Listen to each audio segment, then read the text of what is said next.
नमस्कार दोस्तों, आज हम 4 नवंबर का हिंदू का एडिटोरियल डिस्कस करेंगे जिसका टाइटल है सीड्स ऑफ होप, यानी आशा के बीज। सीड्स मतलब बीज, होप मतलब आशा। कौन से बीज? On GM crops and scientific consent. जो GM means genetic modified crops and scientific consent. जो साइंस ने जो कंसेंट दिया है, अप्रूवल दिया है जीएम क्रॉप्स को लेकर, उसको लेकर जो उम्मीद की किरण जागी है, उस चीज़ के ऊपर है ये आर्टिकल। तो चलिए आगे देखते हैं। Scientific consent alone availability should determine of products to farmers and consumers. ये कह रहा है कि जो साइंस ने जो अप्रूवल दिया है, अलोन अवेबिलिटी शुड डिटरमिन, केवल उसे ही निर्धारित करने देना चाहिए। किस चीज़ क्या निर्धारित करने देना चाहिए? Of products to farmers and consumers, यानी जो उसके द्वारा जो बने उत्पाद हैं उनकी जो पहुंच है, जो उसकी अवेबिलिटी है, उसकी जो अवेबिलिटी है वो फार्मर्स तक और कंज्यूमर्स तक होनी चाहिए या नहीं होनी चाहिए, ये केवल साइंस के ऊपर छोड़ देना चाहिए। इस चीज़ को लेकर कोई पॉलिटिकल कंसिडरेशन नहीं होना चाहिए। अब ये देखिए, जो जीएम क्रॉप्स होती हैं, जेनेटिक मॉडिफाइड क्रॉप्स जो होती हैं, ये वो क्रॉप्स होते हैं जिन्हें लेबोरेटरी में जेनेटिक मॉडिफाइड किया जाता है। फॉर एग्जांपल जैसे इंडिया में जो जीएम क्रॉप्स है वो बीटी कॉटन है, काफ़ी प्रचलित है, और ये केवल एक ऐसी जेनेटिक मॉडिफाइड क्रॉप है जिसे इंडिया ने कमर्शियल कल्टीवेशन के लिए अप्रूवल दिया है। इसके अलावा जो जीएम क्रॉप्स होती हैं, जैसे जीएम राइस, जिसे हम गोल्डन राइस भी कहते हैं, ठीक है। और इन फसलों को लेकर जो कंट्रोवर्सियाँ हैं, बहुत सारी कंट्रोवर्सी जो हैं और पूरे वर्ल्ड में है और इंडिया में भी जो इसे लेकर कंट्रोवर्सी है, उस चीज़ के ऊपर ये आर्टिकल बेस्ड है। तो चलिए आगे शुरू करते हैं। After years of being in limbo around DMH11, there is a surge of optimism और धारा mustard hybrid 11, a variety developed using genetic engineering techniques by Indian scientists and public funds। ये क्या इन लिम्बो, देखिए यहाँ पे इन लिम्बो का use, इन Limbo का मतलब होता है इन अनसर्टेन कंडीशन। ये एक फ्रेज है, यानी अनिश्चितता की स्थिति। और ये कह रहा है कि after years of being in Limbo, काफ़ी सालों की अनिश्चितता की स्थिति के बाद, किस चीज़ की अनिश्चितता थी? अराउंड DMH11 को लेकर जो अनिश्चितता बनी हुई थी, there is a surge of optimism. यहाँ पे एक उम्मीद की किरण जागी है, एक उछाल आया है। सर्ज मतलब इंक्रीज, उछाल आना। और धारा मस्टर्ड हाइब्रिड 11, इसकी फुल फॉर्म है DMH की, धारा मस्टर्ड हाइब्रिड 11, और वैरायटी डेवलप्ड। ये जो वैरायटी डेवलप की गई है किस चीज़? Using genetic engineering techniques. किस चीज़ को यूज़ करके?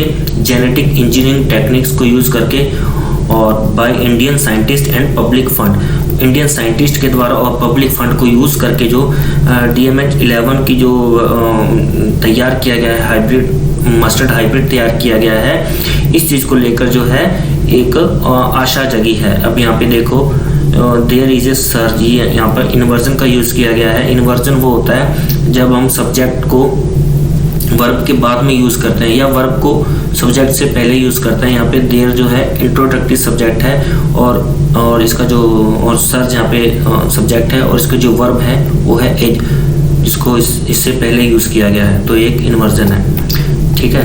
तो आगे देखिए, the genetic engineering appraisal committee GEAC, the apex regulator and an arm of environment ministry last week cleared the variety for environmental release. ये कह रहा है कि जो the genetic engineering appraisal committee है, जिसकी शॉर्ट फॉर्म है GEAC, द अपेक्स रेगुलेटर, ये एक अपेक्स रेगुलेटर है। अपेक्स मतलब सर्वोच्च, रेगुलेटर मीन्स नियामक, जो रेगुलेट करता है, नियमों को रेगुलेट करने वाला। तो ये सर्वोच्च जो नियामक है वो है GEAC। इसने क्या किया है? And arm of environment ministry, जो एनवायरनमेंट मिनिस्ट्री है, इसकी एक शाखा है, और इसने लास्ट वीक क्लियर्ड, इसने जो पिछले हफ्ते ही क्लियरेंस दी है, किस चीज़ को लेकर? The variety for environmental release, कि आपने जो वैरायटी तैयार की है उसको आप एनवायरमेंटल रिलीज कर सकते हैं, ठीक है। तो GEAC ने इसका अप्रूवल दिया है। अब यहाँ पे देखो, तो GEAC है जो शॉर्ट फॉर्म है, ये सब्जेक्ट है, और इसकी जो वर्ब है यहाँ पे क्लियर्ड, ये क्लियर्ड आई है। ये क्लियर्ड क्यों आई है? क्योंकि यहाँ पे पास्ट टेंस का यूज है लास्ट वीक। तो हमें पता है कि time decide the tense, time के अकॉर्डिंग ही टेंस यूज करते हैं, क्योंकि टाइम जहाँ पे पास्ट टेंस है तो यहाँ पे क्लियर्ड का यूज हुआ है। ठीक है, तो आगे देखिए, the seed can be grown in fields for producing more of its kind and is a precursor to it being approved for commercial release. ये कह रहा है कि द सीड, कौन से सीड, यहाँ पे दा का यूज, आर्टिकल दा का यूज हुआ है। दा मतलब जिसकी DMH11 जिसकी ये बात आगे पहले कर चुका है, तो वो बीज कैन बी ग्रोन, उन्हें उगाया जा सकता है कहाँ पर, इन फील्ड्स, खेतों में, for producing more of its kind, इसके जैसे और जो सीड हैं वो हम प्रोड्यूस कर सकें इस प्रकार के, तो इसके लिए हम इन्हें जो खेतों में उगा सकते हैं। And is a precursor to it being approved for commercial release. Precursor to का मतलब होता है पहले होना, पहले घटित होना। ठीक है, तो तो is a precursor to it being approved for commercial release. Precursor के साथ में हमेशा टू आएगा, ये याद रखना। ठीक है, तो हम इसे कमर्शियली यूज कर सकते हैं, हम इससे मुनाफा कमा सकते हैं। तो इसकी अप्रूवल जो है मुनाफा कमा सकते हैं। आगे देखिए, यहाँ पे जो तसीद है ये सब्जेक्ट है, और इसकी जो वर्ब है कैन बी ग्रोन, यहाँ पे पैसिव वॉइस का यूज किया गया है। कैन एक मॉडल है, इसके बाद में बेस फॉर्म बी का यूज है, उसके बाद में थर्ड फॉर्म ग्रो, ग्रू, ग्रोन, तो यहाँ पे थर्ड फॉर्म का यूज किया गया। आगे देखिए, DMH11 employs genes from soil bacterium that makes mustard a self-pollinating plant amenable to being crossed with other varieties and producing hybrid varieties। ये कह रहा है कि जो the DMH11 employs का मतलब होता है इस्तेमाल करता है, जो DMH11 है वो इस्तेमाल करता है, किस चीज़ को इस्तेमाल करता है, जीन्स को। कहाँ से, फ्रॉम सोयल बैक्टीरियम, जो सोइल के अंदर जो बैक्टीरियम होते हैं, दैट मेक्स मस्टर्ड, जो मस्टर्ड बनाते हैं, जो सरसों बनाते हैं। और ये जो मस्टर्ड है और सेल्फ पोलिनेटिंग प्लांट है, जो मस्टर्ड है, जो सरसों है, ये एक सेल्फ पोलिनेटिंग प्लांट है, मतलब इसमें स्वपरागण होता है। ठीक है, आगे देखिए कि अमेनेबल टू, और ये जो मस्टर्ड है ये amenable to being crossed with other varieties and producing hybrid varieties. इसमें जो क्वालिटी होती है कि ये अमेनेबल टू है, यानी इसे मैनेज किया जा सकता है, मैनेजेबल टू है, कि इसे अदर वेराइटीज के साथ में क्रॉस करवाया जा सकता है, और प्रोड्यूसिंग हाइब्रिड वेराइटीज, और संकर प्रजातियां जो है वो प्रोड्यूस की जा सकती हैं। ठीक है, अब यहाँ पे देखो DMH11 सब्जेक्ट है, इस जो सिंगुलर सब्जेक्ट है, इसकी सिंगुलर वर्ब आ गई एम्प्लॉइज, और जो बैक्टीरियम है यहाँ पर सब्जेक्ट है, और इसकी वर्ब आ गई मेक्स, और यहाँ पे दैट जो है रिलेटिव प्रोनाउन है। अब यहाँ पे मैं बता दूँ कि जो बैक्टीरियम होता है ये सिंगुलर होता है, बैक्टीरिया होता है प्लूरल, क्योंकि यहाँ पे बैक्टीरियम सिंगुलर है तो इसके अकॉर्डिंग यहाँ पे वर्ब सिंगुलर मेक्स आ गई है। ठीक है, तो आगे देखिए, hybrid varieties are generally more vigorous and in the case of mustard and oil seed will produce more oil। ये कह रहा है कि जो हाइब्रिड वेराइटीज होती हैं वो are generally more vigorous means energetic, और यहाँ पर जो है पावरफुल से मतलब है कि जो संकर प्रजातियाँ होती है वो सामान्यतः क्या होती हैं, मोर विग्रस होती हैं, मोर पावरफुल होती हैं। And in case of mustard, और अगर मस्टर्ड की बात करें, सरसों की बात करें, एंड ऑयल सीड जो कि एक ऑयल सीड है, सरसों का बीज है, विल प्रोड्यूस मोर ऑयल। अगर हम मस्टर्ड की हाइब्रिड वेराइटीज को यूज करेंगे तो क्या होगा, विल प्रोड्यूस मोर ऑयल, तो ये और ज़्यादा ऑयल को प्रोड्यूस करेगा। आगे देखिए, डिस्पाइट, यहाँ पे देखिए जो हाइब्रिड वेराइटीज है, यहाँ पे सब्जेक्ट है, और इसकी जो वर्ब आ गई आर आ गई, और यहाँ पे हाइब्रिड वेराइटीज सब्जेक्ट है, और इसी को लेकर यहाँ पे दूसरा जो क्लॉज शुरू किया गया, इसकी जो वर्ब आ गई विल प्रोड्यूस, विल यहाँ पे मॉडल है, और इसके बेस फॉर्म आ गई प्रोड्यूस। आगे देखिए, despite having varieties of mustard India continues to be a net oil importer due to poor yields. ये कह रहा है कि डिस्पाइट है प्रेपोजिशन, इसके बाद में वर्ब यूज हुई है हैव, क्योंकि हमें पता है कि जब प्रेपोजिशन के बाद में जब वर्ब को यूज करते हैं तो आईएनजी फॉर्म में यूज होते हैं, तो इसी कारण से यहाँ पे हैविंग आया है। और ये कह रहा है कि despite having varieties of mustard, बावजूद इसके कि हमारे पास जो है वैरायटीज़ है किस चीज़ की, मस्टर्ड की, सरसों की, India continues to be net oil importer, India जो है लगातार इसका एक आयतक देश बना हुआ है। कारण क्या है? कारण है due to poor yield, yield मतलब प्रोडक्शन, क्योंकि इसका जो प्रोडक्शन है वो पुअर है, बहुत कम प्रोडक्शन है। इस कारण से हालांकि हमारे पास इसकी मस्टर्ड की वैरायटीज बहुत ज़्यादा है, लेकिन हम फिर भी एक आयतक देश बने हुए हैं। आगे देखिए, द फूड क्राइसिस, जो खाद्य संकट है, due to Ukraine war has only exacerbate the problem. जो खाद्य संकट है ये due to the Ukraine war has only exacerbate the problem. खाद्य संकट है, इसने जो यूक्रेन वॉर ने इस खाद्य संकट को है क्या और वर्सन बना दी। इस समस्या को, खाद्य संकट की जो समस्या है यूक्रेन वॉर के कारण और ज़्यादा वर्सन बन गई है और ज़्यादा खराब हो गई है। एग्जासर्बेट का मतलब वर्सन होना, खराब होना। अब यहाँ पे देखो, फूड क्राइसिस जो है यहाँ पे सब्जेक्ट है, इसकी जो वर्ब आ गई है।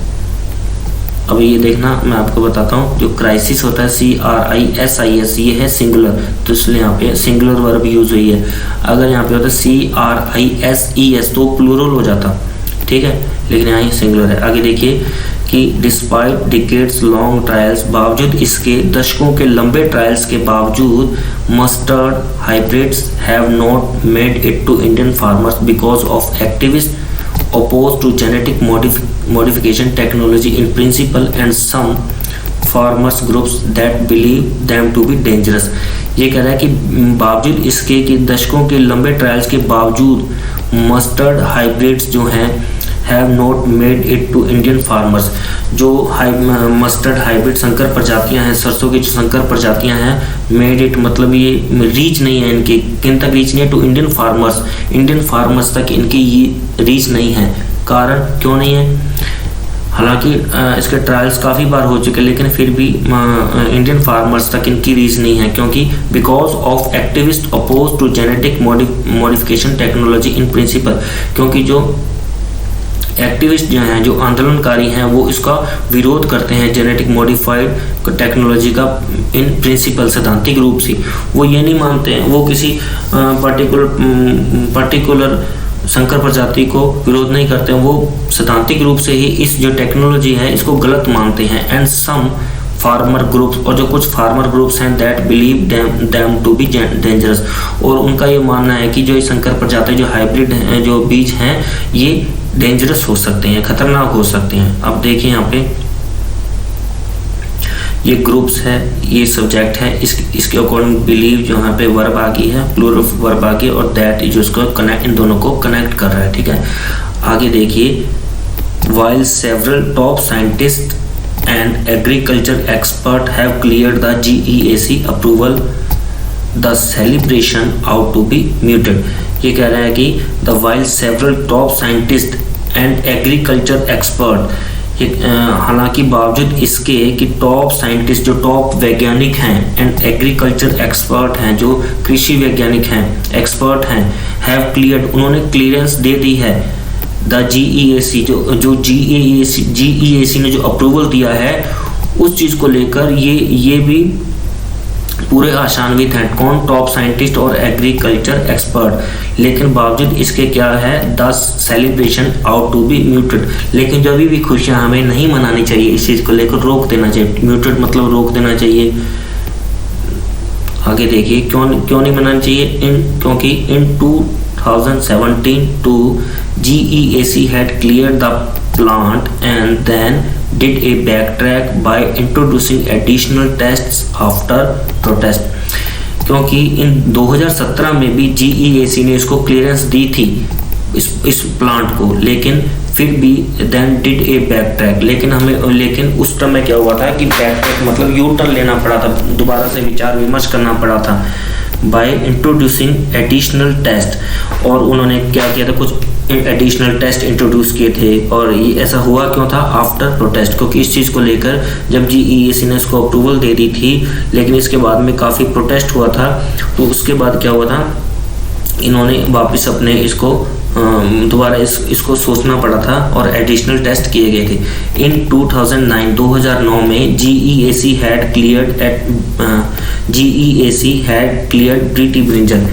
GEAC ने जो बीटी ब्रिंजल है, ब्रिंजल मतलब बैंगन, GEAC ने बीटी ब्रिंजल को भी क्लियरेंस दी थी, अ transgenic food crop, only to be overruled by UPA government again after protest। जो ये कह रहा है कि जो GEAC ने 2009 में भी बीटी ब्रिंजल को क्लियरेंस दी थी, और जो बीटी ब्रिंजल है एक ट्रांसजेनिक फूड क्रॉप है। ट्रांसजेनिक फूड क्रॉप वो होती हैं जिनके जीन्स को बहुत ज़्यादा मॉडिफाइड कर दिया जाता है, ठीक है, जिससे प्रोडक्शन में वृद्धि हो सके। और ये जो क्लियरेंस देने के बावजूद ओनली टू बी ओवररूल्ड मतलब रिपील कर देना, कैंसिल कर देना, किसके द्वारा? By UPA government. उस समय की जो भारत सरकार थी, जो यूपीए गवर्नमेंट थी, उसने क्या किया था? इस चीज़ को रिपील कर दिया था, रिवोक कर दिया था, कैंसिल कर दिया था, क्योंकि अगेन आफ्टर प्रोटेस्ट, क्योंकि इसके खिलाफ के खिलाफ जो है प्रोटेस्ट होने लग गया था। इस बीटी ब्रिंजल को लेकर काफ़ी प्रोटेस्ट हुए थे, तो यूपीए गवर्नमेंट ने इसको कैंसिल कर दिया था, ओवररूल कर दिया था। आगे देखिए, अब यहाँ पे देखिए जी, agriculture being a state subject, जो एग्रीकल्चर है बीइंग अ स्टेट सब्जेक्ट, हालांकि बावजूद इसके कि ये एक स्टेट सब्जेक्ट है, many may merit political scrutiny before a seed can be commercially release. Agriculture एक स्टेट सब्जेक्ट है, ये जो एग्रीकल्चर है में मेरिट, इसमें ये डिजर्व करता है political scrutiny before a seed can be commercially release, कि जो ये सीड हैं, हाइब्रिड सीड हैं, इन्हें कमर्शियली रिलीज किया जा सके, इन्हें इनसे प्रॉफिट कमाया जा सके, इससे पहले पॉलिटिकल स्क्रूटिनी होनी चाहिए। However in the case of transgenic technology have only served these decisions to throttle technological progress. अब जबकि in the case of transgenic technology, जब हम ट्रांसजेनिक टेक्नोलॉजी की बात करेंगे, have only served these decisions, इन्होंने क्या किया है? इन्होंने केवल इन डिसीजन ने क्या किया है? To throttle the technological progress, जो टेक्नोलॉजिकल प्रोग्रेस होनी चाहिए उनको लेकर इन्होंने हिंडर ही बाधाएं पैदा की हैं। थ्रोटल मतलब दम घुटना, दम घुट जाना या हिंडर पैदा करना, ठीक है। अब यहाँ पे देखिए, जो ए सीड है यहाँ पे सब्जेक्ट है, इसकी जो वर्ब आ गई कैन बी कमर्शियली रिलीज्ड है, ठीक है, और आगे ये हैव ओनली सर्व्ड है यहाँ पे, ठीक है। आगे देखिए, द होल्ड और so called moratorium on BT brinjal persist and it was only in 2020 that GEAC approved fresh field trials which were in effect repetition of earlier test। ये कह रहा है कि जो 2009 में जो होल्ड लगा था एंड सो कॉल्ड मोरेटोरियम मतलब बैन लगना, किसके ऊपर? बीटी ब्रिंजल के ऊपर, परसिस्ट वो अभी भी जारी है, and it was only in 2020, ये अभी 2020 की तो बात थी। That GEAC approved fresh field trial, जो जब GEAC ने जो फ्रेश फील्ड ट्रायल्स के लिए इसको अप्रूवल दिया था, ठीक है, विच वर इन फैक्ट मतलब इन रियलिटी, जो कि रियलिटी में क्या थे? वो रियलिटी में रिपीटेशन ऑफ अर्लियर टेस्ट, जो पहले परीक्षण हो चुके थे उनका रिपीटेशन ही थे, ठीक है। आगे देखिए, it is unclear if it will be available in the immediate future. It is unclear, ये कह रहा है कि अभी भी ये अनक्लियर है, क्या? कि if it will be available in the immediate future, कि ये जो बीज हैं, जो हाइब्रिड प्रजातियां हैं, ये इमीडिएट फ्यूचर में अवेलेबल होंगी भी या नहीं, इस चीज़ को लेकर अभी भी अनसर्टेनिटी बनी हुई है। The baldness barter system used in DMH11 is promising but already outdated given that cutting edge technology such as CRISPR is in vogue। The baldness barter system जो है यूज इन DMH11, जो ये जो system है ये use किया जाता है DMH11 को बनाने के लिए। इज़ प्रोमिसिंग, इज़ मतलब यहाँ पे वर्ब है और प्रोमिसिंग मतलब संभावनाएं हैं। हालांकि इस जो बार्नेस बार्टर सिस्टम में काफ़ी संभावनाएं हैं, बट ऑलरेडी आउटडेटेड, जो ये सिस्टम है ये और पहले से ही क्या एक आउटडेट सिस्टम बन चुका है। क्यों? Given that cutting edge technology means latest technology such as CRISPR is in vogue मतलब इन फैशन प्रचलन में है। तो ये जो बार्नेस बार्टर सिस्टम जो जिसका यूज़ करके DMH-11 सीड्स तैयार किया गया है, इसमें संभावनाएं तो हैं, पर ये अभी जो है ये आउटडेटेड हो चुका है। क्यों? क्योंकि जो भी लेटेस्ट टेक्नोलॉजी है जैसे क्रिस्पर, वो अभी हाल फिलहाल में प्रचलन में है। आगे देखिए, DMH-11 alone may not be the panacea for India's edible oil crisis and rather represents a platform technology that requires seed companies to invest and develop their own hybrids। ये कह रहा है कि जो DMH-11 है alone may not be the panacea मतलब रामबाण, ये जो बीज हैं ये केवल इस चीज को लेकर हम ये नहीं कह सकते कि ये जो एक रामबाण साबित होगा। किस चीज के लिए? For India's edible oil crisis, जो भारत के जो खाद्य तेल पदार्थ को जो क्राइसिस चल रहा है भारत में, उस चीज को लेकर हम सिर्फ DMH-11 पर जो है भरोसा नहीं कर सकते कि ये एक रामबाण साबित होगा।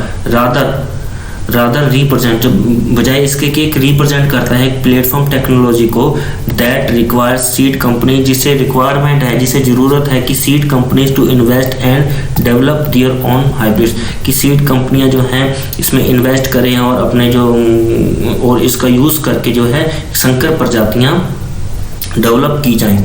आगे देखिए, however the uncertainty around regulatory policy regarding seed development hinders this.